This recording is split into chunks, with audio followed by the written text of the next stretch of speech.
Vox recurre ante el Tribunal Constitucional el decreto del estado de alarma. ¿Por qué?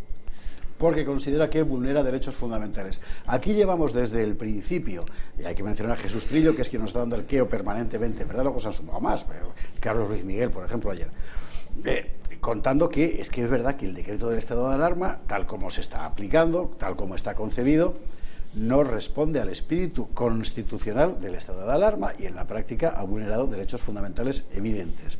Ahora, que esto tenga un recurso, en fin, no lo sé. Este grupo, recuerde usted, hace una semana un grupo de juristas recurría ante, mejor dicho, pedía al defensor del pueblo que recurriera ante el Constitucional el decreto precisamente por ese mismo motivo, por la vulneración de derechos fundamentales. O sea que Vox no está solo, no es el único que lo ve. Hay razones jurídicas de peso, pero seguro que Macarena Olona lo explica muchísimo mejor que yo. Macarena, muy buenas noches. Don José Javier, muy buenas noches y el resto de contertulios presentes. Encantada de saludaros de nuevo. ¿Por qué Vox presenta este recurso? Bueno, gráficamente y por no ser demasiado técnica, básicamente lo que sostenemos es que se está aplicando un estado de excepción encubierto. Y la diferencia sustancial entre un estado de alarma y un estado de excepción es que, como bien apuntabas, el estado de alarma permite exclusivamente limitaciones de derechos fundamentales, pero de manera muy contenida, básicamente la libertad de circulación, la libertad ambulatoria que tenemos todos. Y sin embargo, como estamos pudiendo ver, lo que se ha hecho es, al albur de la pandemia contra la que estamos luchando, se han suspendido, no solamente limitado, pues prácticamente todos los derechos fundamentales y libertades públicas que tenemos garantizadas por la Constitución. Yo tengo que decir que es evidente que Vox siempre ha defendido, y fuimos los primeros que lo sostuvimos, quiero recordar, el 10 de marzo, que era necesario para luchar contra el coronavirus declarar el estado de alarma. Pero lo que ha hecho el Gobierno, una vez más, es despreciar absolutamente nuestro Estado de Derecho y exceder con mucho los límites a los que debía sujetarse.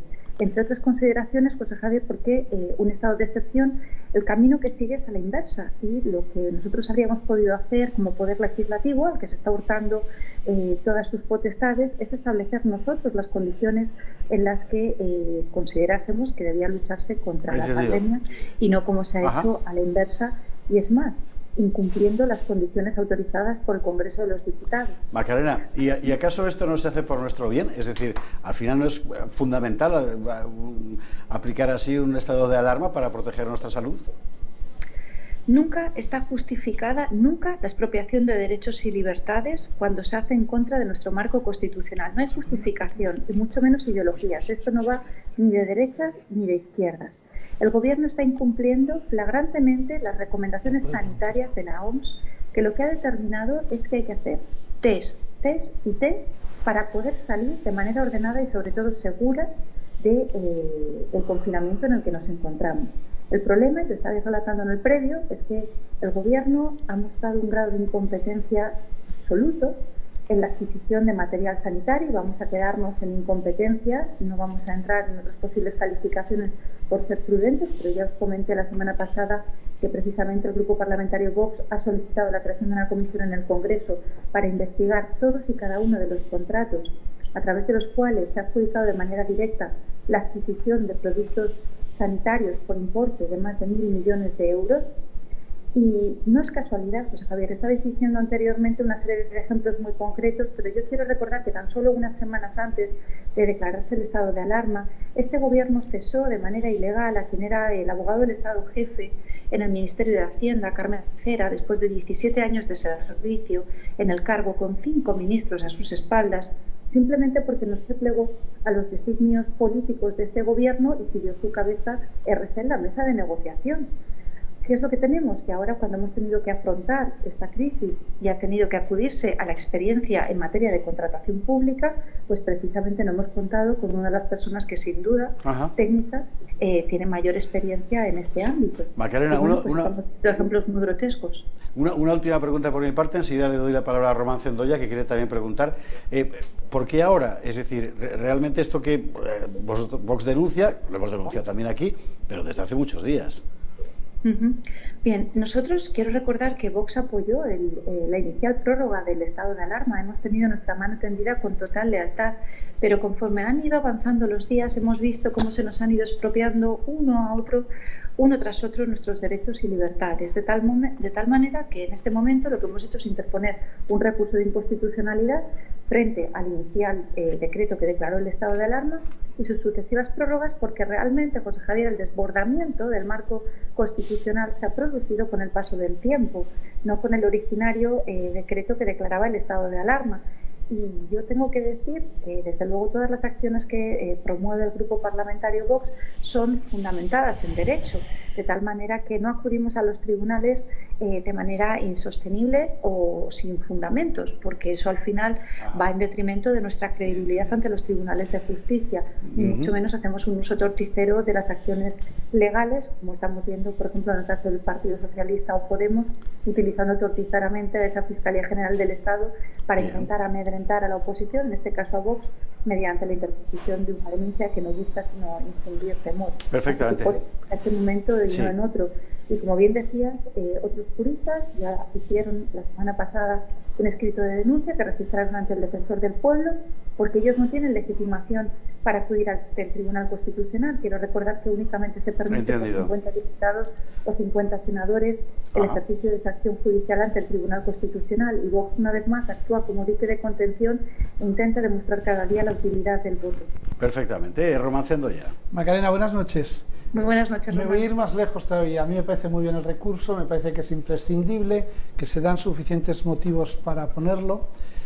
Imaginémonos que el Tribunal Constitucional lo admite a trámite y falla diciendo que se han violado nuestros derechos. ¿Qué consecuencias podría tener eso de cara al Gobierno o a los protagonistas de este abuso de poder que hemos padecido? Bien.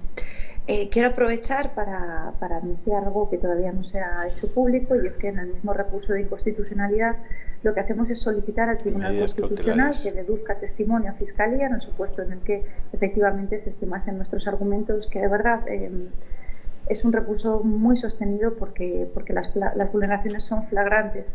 En ningún caso afectaría a la situación en la que nos encontramos en este momento, porque, por desgracia, lo previsible es que el Tribunal Constitucional falle una vez que ya haya concluido el arresto domiciliario en el que nos tienen confinados y una vez hayamos vuelto a disfrutar de nuestros derechos y libertades.